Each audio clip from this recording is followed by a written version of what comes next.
Now, I told you what an interesting initiative, and this is it. Government spokespeople, you hear them all the time, you see them all the time, and they certainly can talk a good game. They can talk the talk, but can they put their money where their mouth is? Or should we say, can they walk the walk? Because this is exactly what it's all about.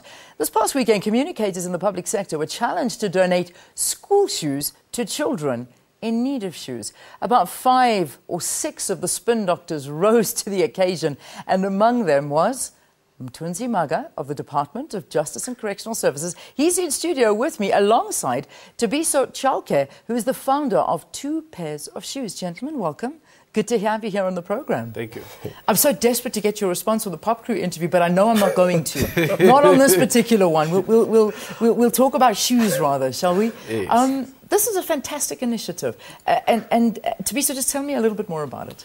Well, I mean, it's an idea that started when I was at work, and I said, what can I do to give back to an organization called Ikageng, which is an organization that took me through basic education.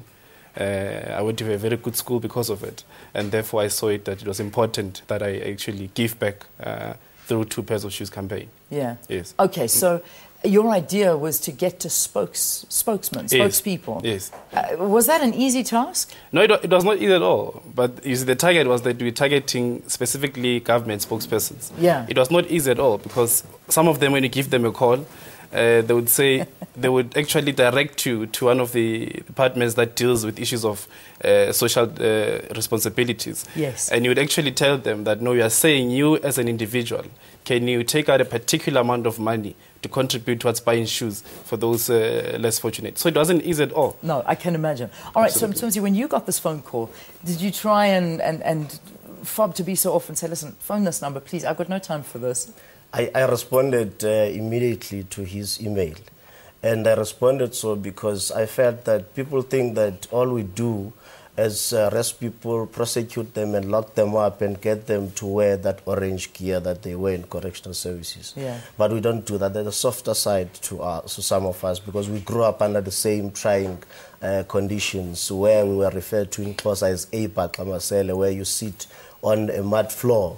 Because there are not enough chairs for you at schools. So when he came to us to request that we be part of this venture, I posted it on Facebook because most of my people are on Facebook, and we had about 5,000. I have about 5,000 friends there. So they responded positively, and these are the fruits of that collective effort. And it's myself, Brian Dube, Harold Maloka, Pumla Williams, Joe Maila, Musa Zondi. So we're able to come on board and say, look, this young man grew up under the same conditions. And he says, no, not in our lifetime. Let's make a change. So that's why we're able to do that. Unfortunately for me, I'm already part of a charity organization called Donated Chair Fund with a lawyer friend, Tabiso Manji, where we saw a picture of school kids in rural areas who were sitting on concrete floors writing exams. Yeah. So we felt that we should make a contribution. In less than a month, we raised over 50,000, and we managed to buy desks and chairs for those schools. So with this one, we also intend to expand it to other needs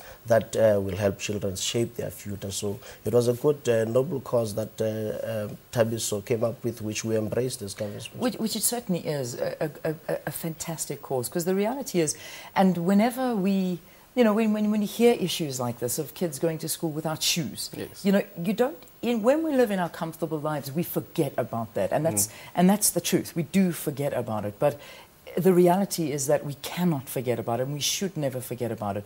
You wanted to raise or get 100 pairs of shoes. Yes. Did you get that, or did you surpass that? We actually doubled it. Good. So we had 250 pairs of school shoes. Fantastic. Yes, yes. So you got 250 pairs of shoes. That's correct. Within how many weeks?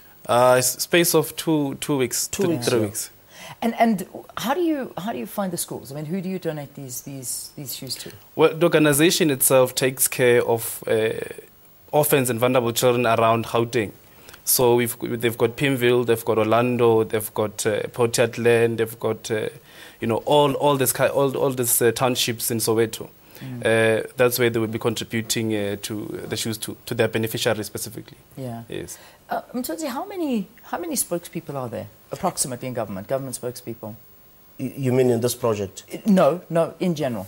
How many spokespeople have we got? Every department we have has a spokesperson. So that means and also, in addition to the department, there are ministerial spokespersons. So how many? Let's just talk about the departments. How many departments have we got? Let's break it down. Well, I don't have that. 20, 15, approximately. Yes. Approximately 15, 20 departments. So we could get more. We could triple this number of spokespeople That's that are what joining. we were talking about with Tabiso when we were there in the waiting room, saying next year we need to increase the target. Indeed. And we'll do it at the beginning of the year when they really need it. That we even intend adding socks, because you can't put in shoes on without socks. Absolutely. On barefoot, yes. That should be a no-brainer. Yes. So what I'm getting at is, I mean, we need more. 5 or 6 of you is lovely, and we thank the 6 of you for joining, but there's so many more that can join. This is a clarion call that we're making to all professionals out there. That poor children that see us on TV wearing nice suits, driving nice cars, to them that's nothing. It doesn't inspire them.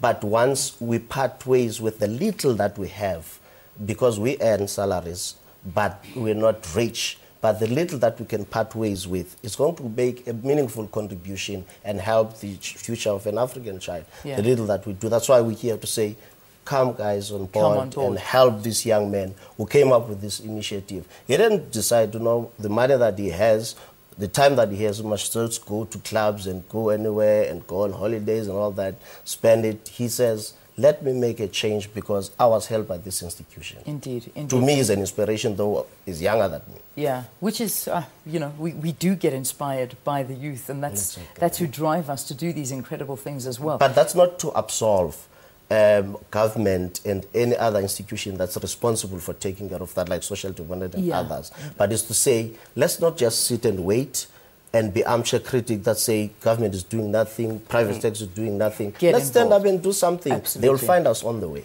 So this initiative, is it going to be an annual initiative? Is it something that will be going throughout the year? How does it work? Absolutely. It's a continuous annual initiative. Every year we'll be donating pairs of shoes to perhaps the kind of organizations that we'd have chosen that will donate shoes to. So indeed, every year we'll be having this kind of initiatives. I was actually speaking to him that we plan to maybe next year donate about 1,000 as a target for us. Good. Yeah. Now, if people want to get involved, like you say, I mean, it's not just government spokespeople we're aiming for here. This was just a great start. Absolutely. How do we get involved? How can we help you? Well, they can check me on Facebook, Tabiso Chauke. They can also contact me on 072-529-6247. Or they can contact Carol Chanti, who's the CEO of Ikageng Itireleng AIDS Ministry, on 072-521-7230. You speak so fast. I'm trying. I've written it down. Okay, so I've got 2 cell phone numbers here. You don't have a website yet, eh? No, we don't have a website. All but right, we have a Facebook page, 100 pairs of shoes. Okay, that's easy. 100 Yes. pairs of shoes. Yes. And that's the Facebook page. You can get involved. Okay. Absolutely. Fantastic. So listen, good luck. Get some of your colleagues to get involved there. Well, you can also get involved. Well, you know what? I'm going to pass the buck to our spokesperson. So should I put a shout out to Kaiser Khanyago, the SABC spokesperson? That would be great. He should lead by example, actually. Yeah, he should. I think so. So come on, Kaiser. I'm going to phone him up. We should phone him up now and see if he'll get involved. So that's our SABC spokesperson, Kaiser Khanyago. He speaks a great game, but can you put your money where your mouth is, Kaiser? We want you to be a part of this, as well as other spokespeople for all big corporates, because there are so many corporates and so many spokespeople. So I think it's a great initiative. Well done, and I wish you all the best. So here with us was Mthunzi Maga, the spokesperson for the Department of Justice and Correctional Services, and Tabiso Chauke, the founder of 2 pairs of shoes. The telephone numbers, we have got them. Tabiso's number, if you've got a pen, let me quickly give it to you again, 072-529-6247 if you want to get involved. Also Carol, 072-521-7230, and Facebook, 100 pairs of shoes. Campaign, yes. Okay, campaign. Yes. 100 pairs of shoes campaign. Yes. All right, there you go. That's on Facebook. Let's get you a